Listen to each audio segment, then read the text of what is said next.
Alright, let's talk about this book. Yeah. Shoot him in the head and he's fine. What in preservation's name? That guy's a bad alloy. Excited? Hey, and I am done with this book. I finished it yesterday. Yes. So I'm gonna be talking about The Alloy of Law by Brandon Sanderson. I was really excited at the thought of talking about this. So unlike the last book talk or book review that I had, I actually took some notes so it'll be more coherent and structured. Yeah, so for the few comments that I got the last time, it was very nice to actually engage with people. So hopefully if anybody watches this video, y'all can comment your thoughts on this book as well, because I have nobody around me that reads these books, so I need somebody to engage with me about this content right here. My notes, they got progressively more intense as you can see. I kind of just gave up using a pen. I was just like, in the middle of the night, I was just like, okay, write with my finger. So yeah, let's just get right in there. On Goodreads, I rated it a 4 out of 5. It wasn't as I would say like epic as the original era Miss Bond series. It wasn't even as epic as The Final Empire, the first book of the first era. It didn't give me that thrill ride that the first era definitely tried to do. But it's fine because it's like a very different kind of story, and I actually really enjoyed the moments where I was reading it and I laughed out loud a lot, which I didn't really do with the first era. So I would say that if you're looking for a more like a calm down kind of from the first era's epicness, then I think this book would be pretty good. So yeah, it has a lot of very interesting characters and I will go into it later.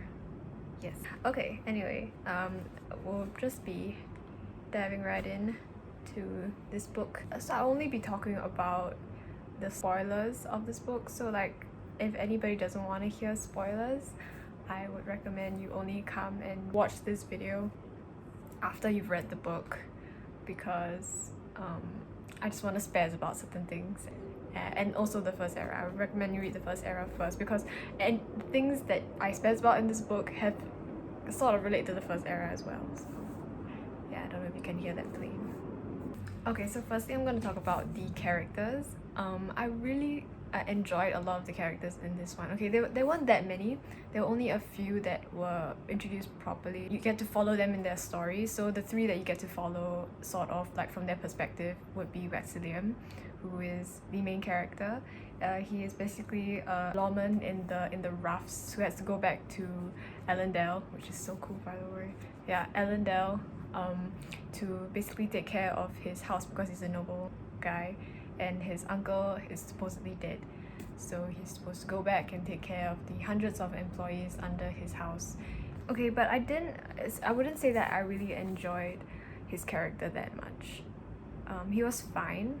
He didn't really strike me as somebody who's super interesting. Like, he's the main character. He is the badass special main character who's good at fighting and good at everything. So like, for me personally, I never really connected to main characters very well, because I've never felt like the main character. I've never felt like the amazing person who's the best at everything, you know. I've always related more to the sidekicks, the side characters, like who are not the best, but they provide support for the main character, and they are flawed. And yeah, so having said that, I really like Wayne, but more on that later. So let's talk about Waxilium still. Yeah, with Waxilium, he's definitely someone who knows what he's doing, and somebody who has gone through a lot in his life, losing his loved ones and having like kind of, you know, killed his loved one, Leslie. And I think it would have been very interesting to explore more of the guilt that he felt. Actually, they kind of did. Like, he didn't dare to shoot, you know, his gun. He hesitated in the very beginning when he was like running around in the mist in the beginning of the book. So I see the guilt that Brandon was trying to portray Waxilium having, but it would have been nice to see a little bit more of his grieving process. I mean, it's only been 5 months, but it's not too bad. You know, I like that in the end he's still not quite over Leslie, and I think that's very good of Brendan not to have like let him jump on that train of like a new young girl or like love interest, even though like she reminded him a lot of Leslie. I think that was a good move plot wise, character wise, that he didn't end up falling for Marasi, at least not yet. I don't know in the next few books what's gonna happen. But yeah, I think he's fine. It was very interesting to read his point of view, because he is solving the case, and he's, you know, the smart intellectual detective.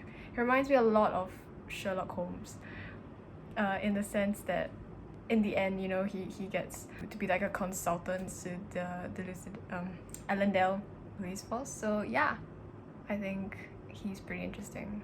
Nothing much to say about Wax, he's fine. Wayne, on the other hand, I love Wayne. Like, he is so funny. Like, as I said before, I've always loved the side character more than the main character. In any book series I read, I always end up loving the side characters more because they're always the funny ones. I especially like the fact that he isn't just a funny guy. That's not his full use. It's kind of like Sokka in Avatar, where he's not just a funny guy. Like, he has another use, which like his leadership and stuff. But in this book, Wayne, he is very much competent in his skills, and he thinks a lot about his own skills. It's like an art to him, you know. It's his art form of like kind of manipulating people in a sense to get the things that he wants. And it's so interesting how he does that. Like, I love the way that he thinks about people and about culture and about how people respond to certain things that other people do. It's so interesting how Wayne is so in tune with people and how they think. The fact that like Wax is just like, I wonder if he does think, because he does say dumb stuff, you know.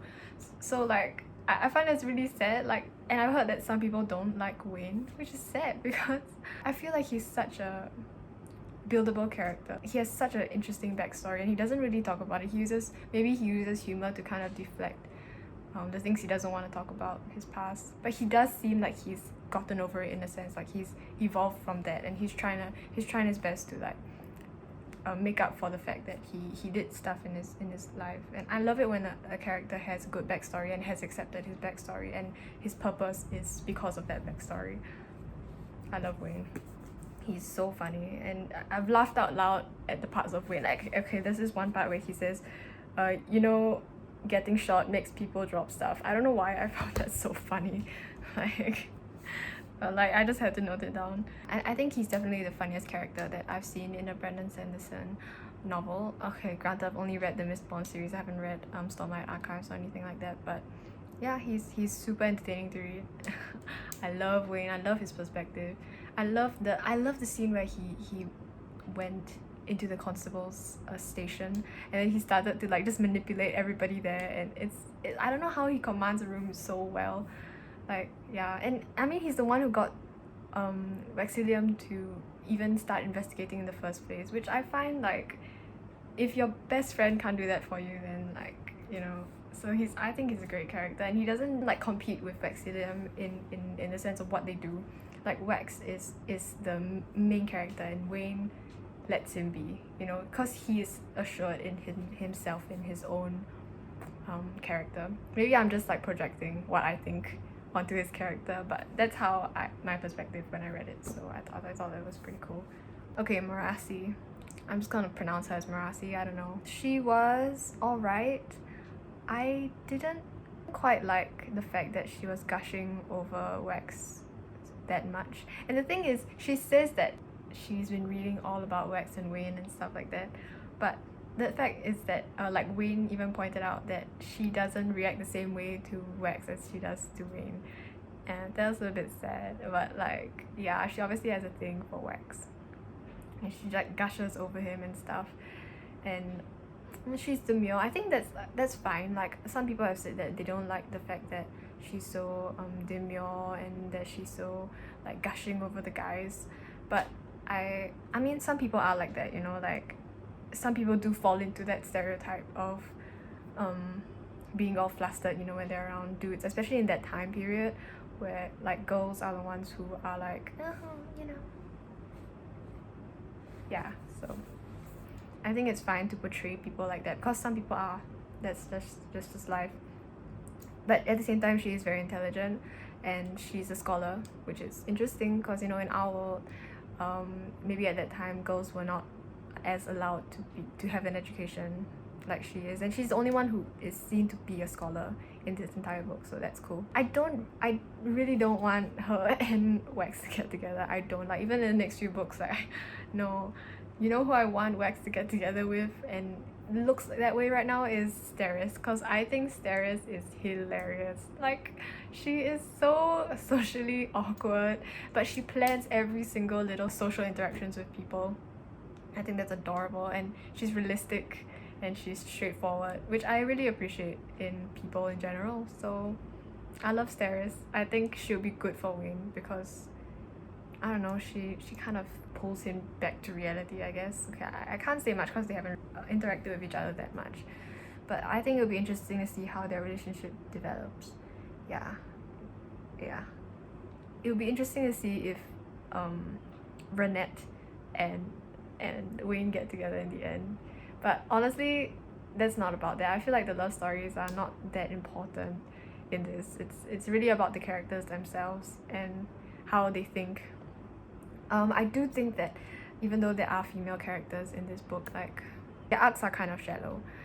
So I think maybe Brennan does better in other books, but in this book itself, like, he isn't that. Yes?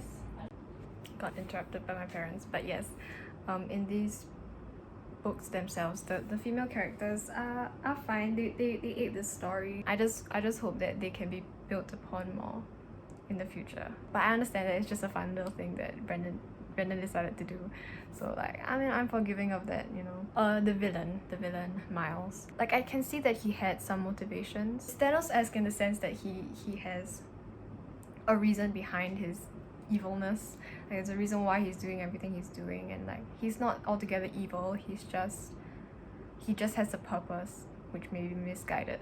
Yeah, which is great that he does have, like, another purpose, and he does have dialogue about that in the book, like a thought process about that in the book, and it's not just, oh, evil.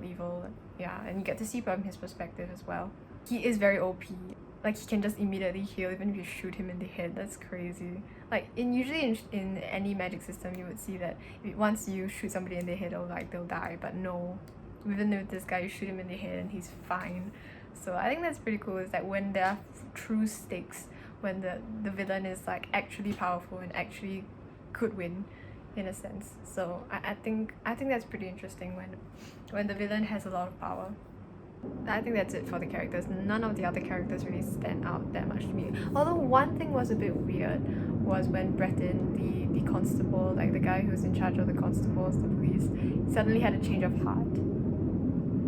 I don't know, like, Wax seems to think that was weird, so maybe there's something there, maybe not. Maybe I'm just reading too much into it as usual.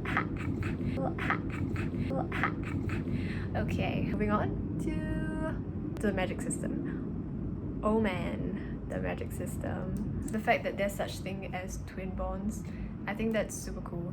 Like, the way to expand the magic system. Okay, he doesn't really expand it because it is the same magic system in a sense. Like, it is the same thing. Like, we know what feruchemy is, we know what Elemency is, so there's nothing new about it. It's just maybe, like, weaved into each other more, like, they intertwine more. So that's interesting. Like, the way that feruchemy and Elemency interact with each other, like, within one person. I really love the fight scenes because of this, like, the way that they use both of them together. It's just more interesting when there are different components to them. So the fact that there are twin bonds and that they can use their different, like, abilities, I think it's great. I think it's very smart, actually, and it makes a lot of sense given the history, because they were all underneath in the caves and whatever, and then, like, the terrorist people were among normal people, and then they all just together and made twin bonds. And I think it was a bit convenient, just a little bit convenient, that all three lawmakers were twin bond, basically. Like, okay, but it makes sense, whatever, I'm fine with it. It's fun to read. But, and they're all different. The thing is that they all presented different things. It's not like they all fought the same way. It's so interesting. One thing I was really looking forward to was seeing how Marasi would use her elemency. I knew that it would be coming. I really hope that there was a payoff for Marasi's elemency, because it was said that, oh, it's useless, like you can't use it for anything, and I'm like, of course it's gonna have some sort of payoff later, as Brandon Sanderson always does. And each time that she was in trouble, I was like, is she gonna use it now? Is she gonna use it now? And I'm like, no, it's not time. She can't, it's not late enough in the story yet. Yeah, so when she finally used it in the end, and it made so much sense, like there were no loopholes that I could find. And I didn't really understand it at first, actually, her power. I thought that it was just like, how would she even be able to defend herself? But she actually does speed up time around her. So like, even though it feels like normal time now, everything around her will go faster. So that's what they meant. I thought that she would just slow down for no reason. So like even in her perspective, but no, it's like normal in her perspective, and everything else speeds up, which makes a lot of sense. Makes so much more sense than I was thinking, like, oh, like, should slow down. I'm dumb. And also Ranette's a lurcher, so she can pull on things, and I was wondering at first, like, how would that be useful, like if you can pull on things. But I guess with her, like, cause she needs like tools and stuff, she can pull things, she can pull the door open, which is really cool. Like, I just love how Brandon like explores every power into not just how they fight with it, but how they live life with their power that they have. So it's not just about fighting, it's about just in general. And oh man, let me just talk about, okay, I guess we're moving on to like basically the setting and like the setup. So wow, there's so many references to the first trilogy in this, like Ellendale. What? Like, I was just so happy when I saw that. I flipped it open, I saw the map, and it was Ellendale, and I was like, I love Ellen. He is my favorite. If you didn't watch my last one, you'll know that. If you watch my last one, you'll know that he's my favorite character ever. Yes.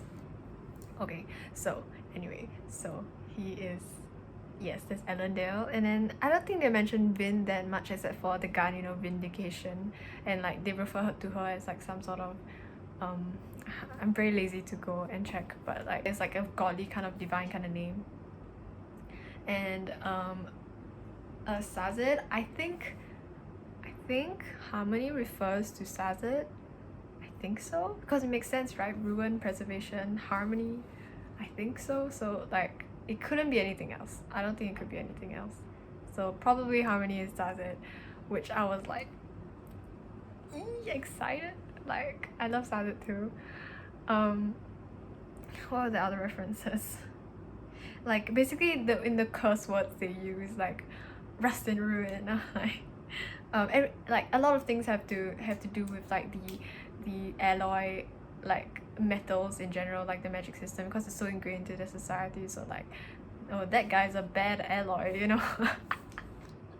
That's hilarious. Yeah, and they have like the yeoman ball, you know. And like, yeah, that's like super interesting just to see. Another thing that I found like super cool was that they have like trees and plants and stuff like that, and I smiled because I was like, finally they know what green is like, and like they live in such a different time from the first era, and it's like you really see that. And like the way that I forgot who describes the apple trees, I was like, that's great. That they finally have some sort of green in this world. Scadrial, apparently it's called. Oh, another thing I found super interesting was the religions. The religions really made me so fascinated. I was like, yo. So basically there are two that I remember more like better, which is the Church of the Survivor. It's basically a continuation of in the first series where they worshipped Kelsia, who was the survivor. And it's interesting how it still continues on and that people still think that it is Kelsia, even though the events of the first book make it very obvious that it's Harmony or Sazed who is the one who is God.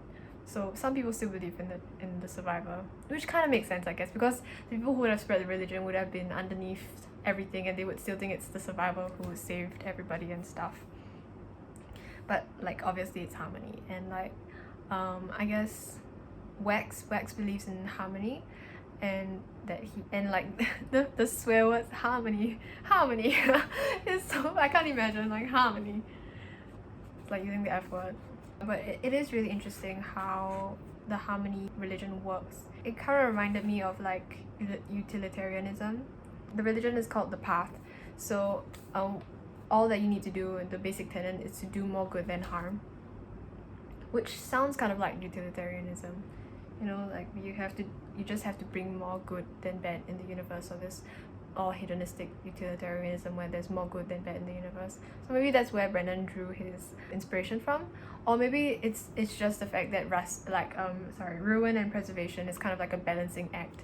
So like, you know, you always have to have a little bit more preservation than ruin in the world, you know, that kind of thing. So yeah, I thought that was really interesting how that's like kind of like a religion / philosophy. It's kind of like, yeah, it's kind of like Buddhism actually. So that was interesting. And then the Church of the Survivor is just the Church of the Survivor. So I really like how Brennan just kind of puts in religion into his works, because it makes the world so much more deep and realistic, I guess. And that's why you can relate to the characters, because they interact with the world kind of like how we would, I guess. Oh, and another thing I really love are these newspaper excerpts. I don't know if you did, but I read every single article on this. I think they're so interesting. It shows you how the world is built, and like what the important aspects of the world are.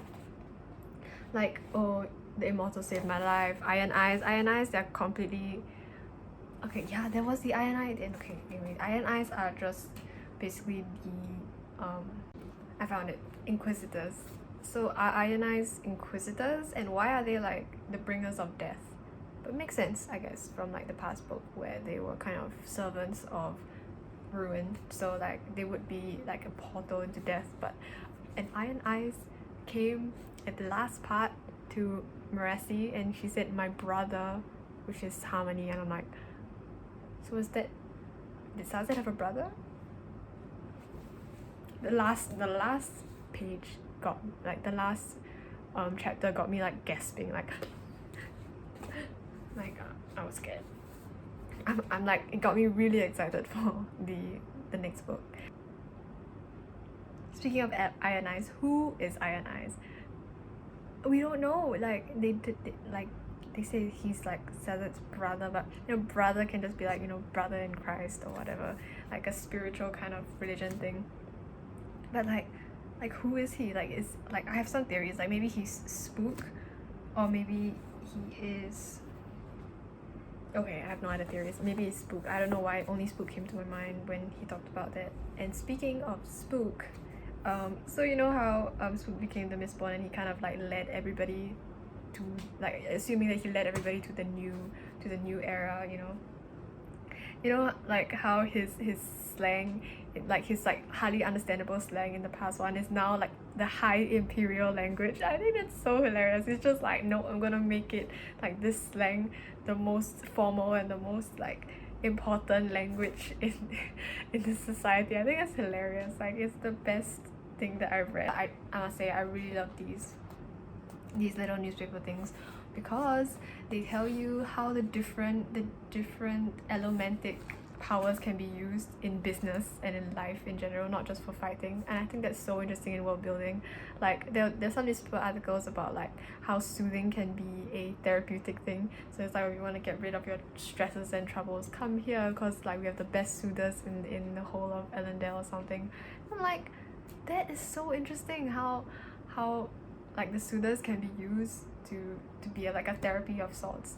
And then there's like electricity, and they're talking about it, and like they have all sorts of, like, it's like a trade union strike or something, or like something going on with the trade union. So it's like how they are slowly introducing like the political aspects of this book, because there definitely aren't as much political stuff in this book as with the first series. The first series was very political, especially from book 2 to 3, especially book 2. So yeah, like that, the fact that they're slowly introducing it to the world. And the first, I guess this book doesn't focus that much on anything political, because It's just a small story, you know, of like, it's kind of like a Sherlock Holmes-esque, like trying to figure out like how it's done. Okay, I guess we're moving on to the plot now. So the plot, yes, it wasn't that surprising. I wasn't reeling to find out what happened and stuff. I was more interested in like reading about the magic system or reading about the characters, which is great. I love it when I love the characters. Like for me, the characters are the most important part, and the world building. The characters and the world building are the most important part of a book. So the plot can be predictable. I think it's very easy to predict the plot sometimes, so it's fine. It still got me interested. It was interesting enough for me to keep reading, but it wasn't surprising, which is fine. I'm okay with that. It just hit all the right notes and I was like, good enough for me. So it was fine. I did enjoy the mystery aspect of it. Wasn't super, the payoff wasn't that great. Like you know how they're like the vanishers, and they're like, you know, throughout the first part of the book they're trying to kind of build up this idea that, oh, it's so interesting how like the cargo will just vanish from thin air and you don't know how it happens and stuff. Turns out it's just a mechanism of some sort, like a machine, which is like, that's great. I mean, it's creative, it makes sense that it would be a machine, but I'm like, I wish it was something more interesting, like more mind-blowing, but like, it wasn't. It was just, oh, it's machine, they did it with a machine. And I guess to that, maybe it's like, well, technological wonder, because in this world electricity is just barely there. But to me, you know, it's like, oh, okay, it's a machine, makes sense. That's kind of how we do things here too. So to me it wasn't that big of a deal, but I guess that's not the point.